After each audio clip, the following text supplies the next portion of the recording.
So the main thing I do is when I walk into the house, I want to ask if I should take off my shoes, keep them on, that sort of thing.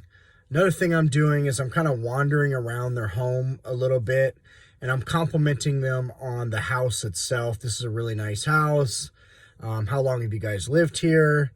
And the reason I'm asking how long they lived here is because I want to paint the picture of, number one, I want to build rapport, which you have to be strategic when you build rapport.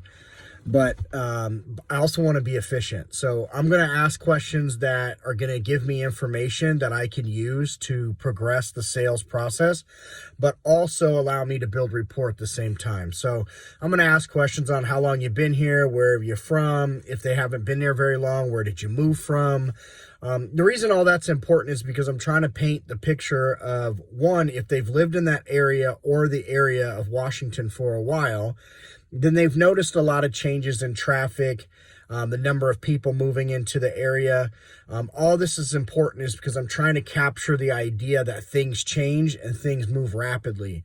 And with that causes prices to go up, causes congestion, issues with traffic, that sort of thing. And so I'm always asking, how long have you lived here? Number one, I'm complimenting them on their house. How long have you lived here? If they haven't lived there very long, where did you move from? And I'm trying to create common ground on my experiences with wherever they've lived or wherever they've been. I've been fortunate to travel pretty much throughout the whole United States. So I do understand, like, if they are from different areas, I can bring up different streets or different things or experiences that I've had in that area, and I can connect with them on that too. I'm also looking for the condition of the solar market wherever they moved from. And so there's many strategies behind finding out exactly where they came from and then asking how long they lived wherever they came from if it hasn't been more than 5 years or so at their current address. And so those are all the things I'm trying to do with that simple question. And it might just be a normal question to them, but I'm gathering information along the way. Now, if they say they lived in Washington their whole lives or whatever, it's really easy for me to, combat and just say, hey, I'm sure you've seen a lot of things change over the years. And then I can kind of push that narrative that, everything is moving very fast. Everything's growing. Population's going crazy. Our traffic is increasing. And then I can paint that picture. That's the same thing that's happening to our electricity grid. Then I can also, as I get further into my presentation, drive into the cost of electricity going up. Because there's stress on the grid, more people are moving here. It's more of a kind of like a gold effect. The more people who have it, the more valuable it is. If nobody cared about gold, it wouldn't be worth anything. And so same thing happens with our electricity grid and our power. Is the more people that need it, the more expensive it goes. The same thing that's kind of happened in California is there was a shortage on electricity. Many years ago, there was running blackouts, and most people understand and know this. And because there was a shortage on electricity, it's driven the cost up. The cost of power in California is anywhere from 25 to 40 cents per kilowatt on average, which is, 200 to 300% times the cost of electricity in Washington. And so that's why as soon as I'm walking in, I'm doing that. I'm also, hey, do you have a place we can sit down? I'm going to the table. I'm making sure all decision makers are there. I should already be making sure of that on the phone when I'm calling to verify the appointment. We always just want to double check that nothing's come up. Make sure we're speaking to the decision makers. And then as I get into the presentation, I'm simply explaining to them, say, if I can see their electricity bill. Obviously, you're going to have a proposal built out already. So you can start going through the proposal. Main thing I like to do is I really like to take the cost of electricity over a 25-year period and really drive home the fact on what that's going to be. Compound interest is a big deal. If you don't understand compound interest, it's why finance companies make so much money. So for instance, if the cost of electricity is going up 4 to 5% every single year, That 4 to 5% is not the problem. It's that, let's just choose 5% because it's an easy number. It's the 5% compounded over time. And so after 10 years, that 5% turns into 50%, and it's simple math, 5 times 10. And so if they're spending if they're spending $2,000 a year, well, in 10 years, hard numbers, that's 20 grand. But with the cost of inflation being at 5%, now that 20 grand is actually 30, because every single year it goes up by 5%. You got 5% times 5% times 5%. So essentially 5% times 10 equals 50%. So if it's $20,000, 50% of 20,000 is 10,000. So I'll add that to the 25-year total. And the reason I paint that picture is because I want them to see they're going to pay for this anyway, and that this is a better way to redirect those funds. And I also want to start showing them the numbers from without tax credits and all that stuff. So if I can begin to sell this deal without even mentioning the tax credits and building value in the idea of wholesale power versus retail power, Costco versus Safeway, that sort of thing, then we can really start driving home on why they want to do this. And so now over the next 10 years, you're going to spend $30,000 no matter what. It's just the way it is. When you go solar, you're going to buy 25 years worth of power in essentially 10 years in the state of Washington. So you get 15 years worth of free power. What do you think that's going to do to the cost of the property value? Because right now you have something that's uncontrollable. I mean, we have a lot of major needs in our life. Well, we have about 4 top needs. We have food, we have shelter, we have transportation, and then we essentially have electricity. So if everything were to stop tomorrow and you had no more money coming in, those are the 4 things that are going to be very valuable to you, and you're going to fight like hell to keep, right? Because we want to keep our electricity on and so forth. And so you have a major need that you can control by going solar. The other thing that's happening is when you're going to buy, so we'll get back to the $30,000. So I'm trying to drive that home. Like if you had a large container and you could buy gas at 99 cents per gallon, how much would you buy and how much would you store? So you're essentially freezing time when you go solar because you're prepaying for electricity at a much discounted rate, and you're locking in that price for 25 years. So if you could go back 10 years from now, Mr. and Mrs. Jones, and lock in your price at 99 cents per gallon for gas, would you do it? Right? So you're starting to really paint this picture on what's really happening here is you're able to take control of something you have no control over. Benton County PUD, which is in eastern Washington, and this is documented, I think it was in 2017 or 18, they saw a 22.5% increase in one single year. And the reason why it went up so much is because of all the people that are moving into the area, and they had to build new infrastructure to sustain all the residents that are coming into the home. And so it was very important because they needed to build more power plants. They needed to build, just a lot of infrastructure because of all the people that are coming into the area. Same thing happens with when they build and develop new homes. Like the only people that make money is the financing companies, the banks, the construction workers, all the developers. They make the money, and then what's left is for the citizens to deal with the traffic issues. It's why you have a 2-lane highway when there's 500 houses that were just being built. They'll build and put 500 families in one area, but they won't widen the roads for years to come because the city and the taxpayers are left holding the bag with the infrastructure issues.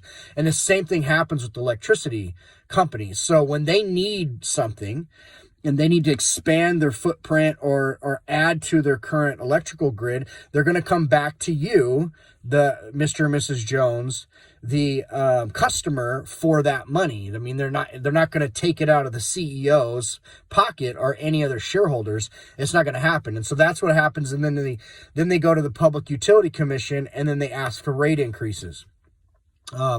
Utility commission is an actual commission that is supposed to look out for the best interest of the people to keep swatting down rate increases. But usually what happens is utility companies are so big is they essentially pay the people that are on the board, and then they're allowed to put these increases through. And so it's really not an unbiased committee at all. And so I'm constantly painting these pictures. I'm bashing the utility in a professional way. I want them to understand that this is completely uncontrollable what's happening, and this is their only opportunity to control it. Now, Mr. and Mrs. Jones, you said you're about 5 years away from retirement. Now, when you go into retirement, does your income go up, stay the same, or go down? Well, usually it stays the same, right? So as you go into retirement, you've put a certain amount of money away in your 401k and all your investments and that sort of thing. And you kind of based it on what you think you're going to need to live on. But a lot of times those retirement funds, they don't incorporate any type of inflation whatsoever. And so your utility bills are going to keep going up. Your cost of food, your property taxes, everything's going to keep going up, but your income's going to stay the same. Now, I'm not a rocket scientist and I'm not a financial expert, but I know if your income is staying the same, but your expenses are going up, what's happening is you're losing money. And so this is one way to control inflation by going solar here today. Not only will it increase the value of your home, because that's common sense. If you have two houses that are side by side, and they're completely identical, one has solar, one doesn't, which one are you going to buy? Right? So one has an asset on the roof and one has a liability that's unstable power costs, and one has very stable power costs, and the system is completely paid off and they essentially have no electric bill. That's only going to drive their operating costs down and increase their profits. And so that's the same thing with you, Mr. and Mrs. Jones. As you head into retirement, that's only going to allow you to increase the money you put in your pocket and keep in your pocket. And then as the utility costs go up, with the utility company, we get a net metering program, which you get grandfathered in. All the early adopters get grandfathered into the net metering program. And so you're able to take inflation and turn it into appreciation. Pretty simple, right? So if your cost of electricity goes up 5% and you're getting a 1-to-1 credit with the utility, meaning everything you produce will cancel out everything you use, and it's a retail credit, if the electricity company drives the cost of power up and you're getting a 1-to-1 credit, that only makes your system more valuable. So let's say in my 5% year over year is a national average. Every area is different. Washington will see 1.2 million people move in to the state in the next 12 months. Unreal. The city of Bellevue has increased population by 75% in the last 10 years. 75%. So at one point in time, we only had 6 million people in the entire state of Washington. We're going to be pushing much more than that over the next 5 to 10 years. That's naturally going to drive the cost of living up. And it's a good thing if you bought 10 years ago, you're seeing your property values go up. But it's a bad thing because everything else follows with it. So you got some good, you got some bad. That's just modern day inflation. And so if you're able to get a 1-to-1 credit on electricity costs, and your average cost of inflation is, say 5%, and you get that 1-to-1 retail credit, you're making 5% every single year on top of money that you would have normally you would have had to pay more, because now you've taken a liability and turned it into an asset, right? So as the cost of electricity goes up, that doesn't matter to you. You just make more money. If it goes up by 20% year over year, you're getting a 1-to-1 credit with the utility company no matter what. That means you're making 20% year over year. And all net metering is you getting grandfathered in at the legislation and the laws that are on the books today. It's like freezing time. All the early adopters are getting lion's share of the money. I have customers from 5 years ago that are still getting money from the state, which no longer exists because they ran out of money. Now the federal incentives are now going to run out as well. So right now, the early adopters like you, Mr. and Mrs. Jones, get to take advantage of all this stuff. You get to take something you're already spending money on and then invest it back in your house. Here's another good thing, is it's property tax exempt. So a tax assessor cannot come out here and look at the panels on your roof, even though it does increase the value of your home. They cannot add that and as their tax assessment value and increase your property taxes. So it's essentially a tax-free investment on top of everything. And so this is why you're able to buy. So let's look at what you're doing, Mr. and Mrs. Jones. You're buying, over the next 25 years, you're going to be buying $100,000 worth of power for one low rate of at $22,000. Now, if I offered you $100,000 worth of power for 22 grand, would you buy it? Of course you would. And it goes right back to the analogy that I said with a large container of gas for 99 cents, you would store it like crazy. So it's no different when you're buying solar. You're prepaying power at a discounted rate. You're freezing time. You're getting locked into all the legislation and laws that are on the books today. And that's essentially what you're doing. Now, here's the good news is you don't have to pay $22,000, right? Because we have a 26% tax credit from the federal government, tax form 5695, and it's like an IRS gift card. I mean, this tax credit's incredible. I actually saved $15,000 on taxes I would have had to give to the government this year and got to keep it and put it in my pocket. 15 grand because I bought a $47,000 system this year. So I know it works. Tax credit tax form 5695, residential energy savings form. It's a simple, easy form. You just add this $22,000 onto the form as a total cost, and then you'll get 26% back, where you can you can put right back in your pocket or apply it to your loan if you want to finance it. How many upgrades do you know that the federal government has paid 26% for? How many home improvements do you know that the federal government has paid 26% for? How many? Zero. So next year it goes down to 22%, and they're talking about it disappearing after that. Now, I'm not saying you have to buy solar with me, but what I am saying is if you truly are motivated to do this, you need to do it now. Because we regret more things in life that we don't do than the things we do. It's the rocking chair test. 80 years from now, when you have your same pension, your same retirement, and your bill, your $200 bill today is $700, you're going to regret not doing this today. So I'm not saying you have to do it with me, but what I am saying, if you are going to do it, you better do it now, because you're going to lose 4% next year on this tax credit, and the following year it goes away. Doesn't mean solar is not a good idea after those tax credits. It just means it's not as good of an idea as it is right now.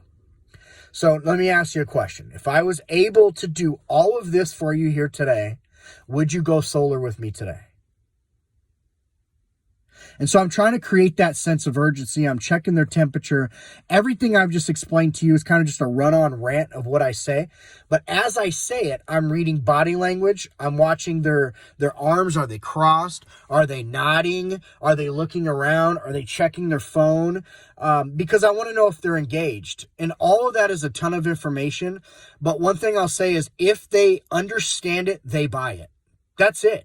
Because no person in their right mind is going to keep giving money away when they can reinvest it back in their house and make 5 to 10% on that same liability and turn it into a complete asset. They just don't understand it if they don't do it, and it's your job to educate them. So I check the temperature. And what I mean by checking their temperature is if I see that they're not engaged or not fully understanding, or they're just doing this to me, I'll stop and I'll say, okay, do you understand what I just said about net metering? Go ahead and repeat back to me in your own words what net metering is. Go ahead and repeat back to me in your own words what the tax credit is. Because a lot of people think it's just a deduction like a kid or mileage. So they don't understand what it really is. And, so I'm asking them, repeat back to me. Do you understand really what's going on? And other people, for some reason, they will think that it's on top of what they're already paying to their electric company. I don't know why they think that, but they do. You'll be amazed at how many educated and smart people, for whatever reason, think that they're going to be adding this expense on top of their current electric bill. So you really have to understand net metering, one-to-one credit. Everything you produce will cancel out everything you use. Now, we have long summers in the state of Washington, so you're going to produce 80% of your electricity in about 3 to 4 months. It's just the way it is. So you have to have a place for all that electricity to go. And in Washington, we do what we call bankable solar, so you get that one-to-one credit. So net metering is very simple. If you use 500 kilowatts, or if you produce 500 kilowatts in a day, or excuse me, if you use 500 kilowatts in a day, but you produce 1,500, that extra 1,000 kilowatts will go into what we call a bank or go to the utility. You'll get a retail credit on that 1,000 kilowatts that you overproduce, and it'll get added to your bill in the form of a credit. The reason that's important is because when we go into the winter, you want to make sure your bank is full. That's another reason you need to go solar right now. It's only March.